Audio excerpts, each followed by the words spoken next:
నేను పార్సల్ ఖచ్చితంగా పంపించేస్తాను అనమాట. నేను పెట్టుకోను, ఎందుకంటే అది పెట్టుకుంటే రిస్క్. ఆ పెట్టుకున్నా కూడా నాకేం యూజ్ లేదు కాబట్టి నేను పెట్టుకోను అనమాట. నెక్స్ట్ ఏంటంటే ఈ పార్సల్ అంతా అయిపోయిన తర్వాత మా బైక్ పైన, నా యాక్టివా పైన రాకపోతే ఒక ఆటో బుక్ చేసా. ఒక ఆటో బుక్ చేసుకుంటే ఫ్రీ పికప్ అనుకుంటాం కదా, ఒక్కొక్కసారి కాస్ట్లీ పికప్ అయిపోతుంది అది.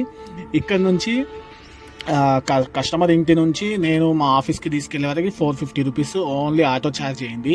6 కిలోమీటర్స్ అంతే, జస్ట్ 6 కిలోమీటర్స్కే 450 రూపీస్ ఛార్జ్ అయింది. కొన్ని భరిస్తాం అనమాట, తప్పదు. అన్నిట్లో సంపాదించాలని ఏముండదు కదా. ఇంకోటి ఏంటంటే ఈ పార్సల్ మెయిన్ ఏంటంటే నా ఫేవరెట్ పర్సన్ అంటున్నారు కాబట్టి ఇంకేదో అనుకోకండి.